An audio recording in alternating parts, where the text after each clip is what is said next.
وعليكم ورحمة الله وبركاته. نحمده ونصلي على رسوله الكريم. أما بعد، أعوذ بالله من الشيطان الرجيم. بسم الله الرحمن الرحيم. ذلك الكتاب لا ريب فيه هدى للمتقين.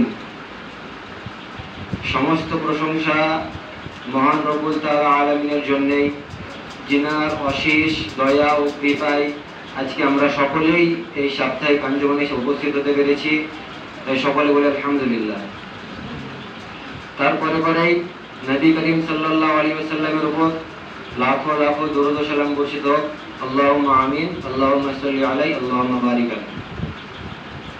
আজকে এই সাপ্তাহিক আঞ্জুমানে আমি আপনাদের সামনে কুরআন নিয়ে কিছু কথা বলবো এবং আমি আমার বক্তব্য দিতে করবো ইনশাআল্লাহ। ওয়া মা তাওফীক ইল্লা বিল্লাহ। একজন খ্রিস্টান পণ্ডিত সে তার একটি লেকচারের মধ্যে বলছিল যে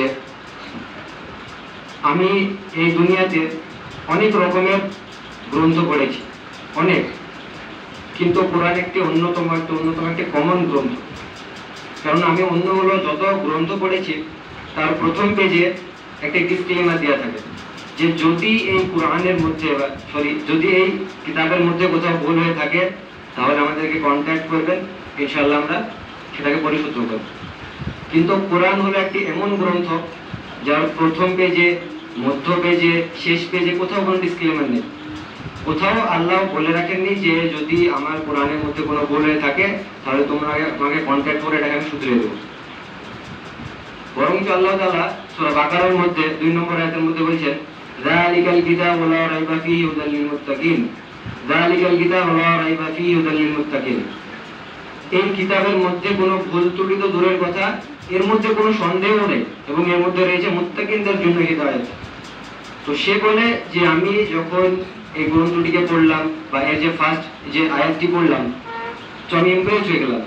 কেননা আজ পর্যন্ত কোনো রাইটার এতটা গ্যারেন্টি দিয়ে বলতে পারে না যে আমার কোনো ভুল নেই, কিন্তু মহান আল্লাহ তাআলা ডাইরেক্ট বলছেন যে এই কিতাবের মধ্যে ভুল তো দূরের কথা, কিঞ্চিত পরিমাণ কোনো সন্দেহ নেই।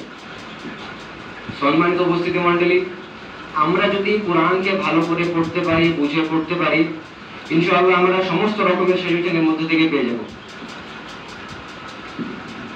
চাই সে সায়েন্স রিলেটিভ হোক, জিওগ্রাফি রিলেটিভ হোক, ইকোনমিক্স রিলেটিভ হোক, যে কোনো সলিউশন আমরা এর মধ্যে থেকে পেয়ে যাব। কেননা কোরআন 1400 বছর আগে বলেছে যে পৃথিবী গোলাকৃতি, কিন্তু সায়েন্স সেটা প্রুভ করেছে 1552 খ্রিস্টাব্দে, 500 বছর সামথিং। তাহলে কোরআন যে 1400 বছর আগে যেটা প্রুভ করেছে, তার মানে এটাই বোঝা যায় যে কোরআন হলো সঠিক গ্রন্থ বা কোরআন একটি সঠিক গ্রন্থ।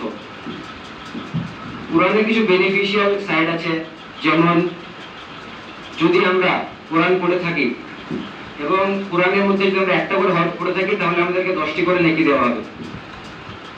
তাহলে আমরা যে হিপস করছি আমরা সকলেই ইনশাআল্লাহ, তো আমরা একটা পেজকে যখন রিভিশন করি তখন মিলিয়ন্স অফ টাইম আমরা সেগুলোকে রিভিশন করতে থাকি এবং সেগুলোকে যদি আমরা 10 দ্বারা মাল্টিপ্লাই করি তো অগুন্তি নেকি হয়ে যাচ্ছে। তো আলহামদুলিল্লাহ আমরা আমাদের দেখতে খুবই বেনিফিশিয়াল সাইড। আর একটা বেনিফিশিয়াল সাইড সেটা হলো কোরআনের মধ্যে যে যদি আমরা নিজেদেরকে কেউ একজন সুচরিত্রবান গড়ে তুলতে চাই তাহলে কিন্তু আমরা এই কোরআন দ্বারা গড়ে তুলতে পারবো। কেননা একজন সাহাবী আয়েশা রাদিয়াল্লাহু তাআলা আনহাকে জিজ্ঞাসা করলেন যে আয়েশা রাদিয়াল্লাহু তাআলা আনহা, নবী সাল্লাল্লাহু আলাইহি ওয়াসাল্লামের চরিত্র কেমন, কারণ আমরা তিনার মতন হতে চাই। তো তিনি বললেন যে নবী সাল্লাল্লাহু আলাইহি ওয়াসাল্লামের চরিত্র হলো কোরআনের মতন। অর্থাৎ আমরা যদি কোরআনকে ভালো করে মেনে চলি, কোরআনকে বুঝি এবং কোরআনের মতো নিজেদের চরিত্রকে গড়ে তুলি, ইনশাআল্লাহ আমরা একজন চরিত্রবান হয়ে উঠব। কোরআনের অনেক কিছু বেনিফিশিয়াল সাইড আছে, কিন্তু আমরা মুসলমানরা সেটা বুঝি না। বেধর্মীরা এটাকে বুঝে ইনশাআল্লাহ এটাকে রিসার্চ করে অনেক কিছু আবিষ্কার করেছে।